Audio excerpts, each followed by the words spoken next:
ये कुरान है। नहीं, ये कुरान नहीं, बस झूठ झूठी शायरी, मोहम्मद की शायरी। वो आग जिसे एक बीवी ने अपने शौहर के खिलाफ भड़काएगी। मोहम्मद का दर्द मुझे तसल्ली देता है। गुलामों, उसके घर के बाहर कांटे बिखेर दो। ये उस आदमी की कहानी है जिसने रसूलुल्लाह सल्लल्लाहु अलैहि वसल्लम को तौहीन मक्का के बाजार के बीचों बीच लोग कहते। उसकी बात मत सुनो, वो मेरा भतीजा है, हाँ, मगर पागल है, पागल। देखो ये पागल आदमी। हाँ हाँ हाँ। ज्यादातर घरों में बच्चों को कुरान लफ्ज कर लफ्ज आयत दर आयत याद कराया जाता है, चाहे वो समझे या न समझे। चार कुल और सूरह अल-लहब से याद करना ही होगा। शायद इसी वजह से कुरान हमारे घरों में तो है मगर हमारे दिलों में नहीं।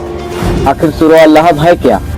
कहा जाता है ये वो सूरत है जिसमें अबू लहब का नाम लेकर उससे लानत की गई। और उम्मे जमील कौन थी? वो औरत जिसका जिक्र इस सूरत में है। क्या तुमने सुना है लोग क्या कहते हैं? उसका हार आखिरत में उसके गले का फंदा बनेगा। मगर क्यों? इस शौहर बीबी ने ऐसा क्या किया? मैं अपने सर पर लकड़ियां उठाऊंगी, मैं आग को हवा दूंगी। मेरा माल मुझे बचा लेगा, मेरे बेटे मेरी हिफाजत करेंगे।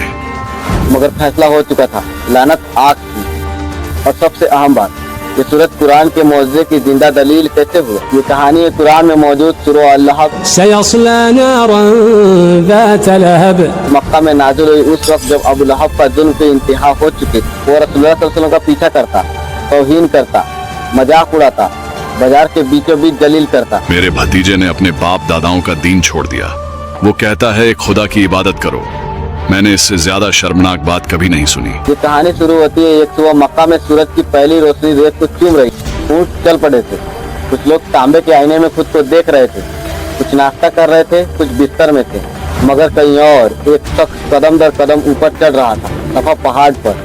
क्या है सफा? सफा वो पहाड़ है जहाँ से कबीले बुलाए जाते, खतरे की खबर दी जाती। आज वहाँ मोहम्मद सल्लल्लाहु अलैहि वसल्लम खड़े थे। उन्होंने गहरी सांस ली और कहा, क्या सवाल? अरब में इसका मतलब होता है सिर्फ एक खतरा।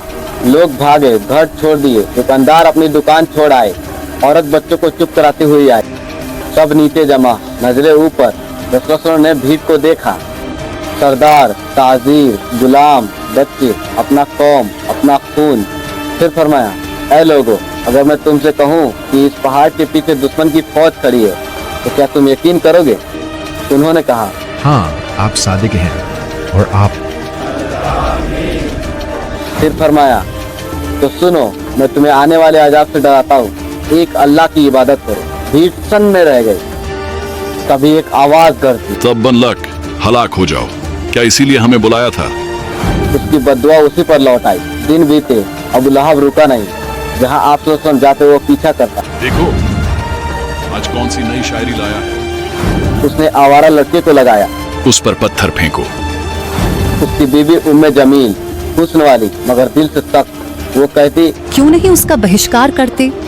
रात में उनके नौकर कांटे बिखेरते, सुबह जब निकलते तो उसके पाँव लहूलुहान होते। रिश्ते तोड़े गए, बेटियों का निकाह तोड़ा गया। जब जुल्म हद से पार कर गया तो जवाब आसमान से आया। बिस्मिल्लाहिर्रहमानिर्रहीम। तब्बत यदा अबी लहब व तब मा अगना अन्हु मालुहु व मा कसब सयस्ला नारन ज़ात लहब वम्रअतुहु हम्मालतल हतब फी जीदिहा हब्लुम मिन मसद। अबू लहब के हाथ टूटे और वो खुद तबाह हुआ। उसका माल ना उसे बचा सका, वो भड़कती आग में जाएगा। उसकी बीवी लकड़ियां ढोने वाली और उसका हार उसका गले का रस्सी होगी। अबू लहब हंसा, मेरे हाथ तो सही है। वक्त ने जवाब दिया, उसकी मौत जिल्लत की थी। बीमारी, बदबू, लाश तीनों पड़ी रही। बेटे पास न आए, डंडों से ढकेल कर रेत डाल दी। न जनाजा न इज्जत। वो आदमी जो कभी दौलत पर घमंड करता था वो कुत्तों से बदतर दफन हो। ये सिर्फ उनकी कहानी नहीं, हमारी आईना है। हर दिन हम भी आग भड़काते हैं या बुझाते हैं। हर लफ्ज या तो भलाई है या ईमान। दौलत नहीं बचाएगी, घमंड नहीं बचाएगा। नफरत सिर्फ उसी को जलाती है जो उसे उठाए फिरता है। कुरान की हर आयत आज भी जिंदा है। अगर ये बात दिल को छू जाए तो किसी और को पहुंचाओ, किसी और के दिलों को जगाओ, क्योंकि कल का कोई वादा नहीं और आज हक है। सब्सक्राइब।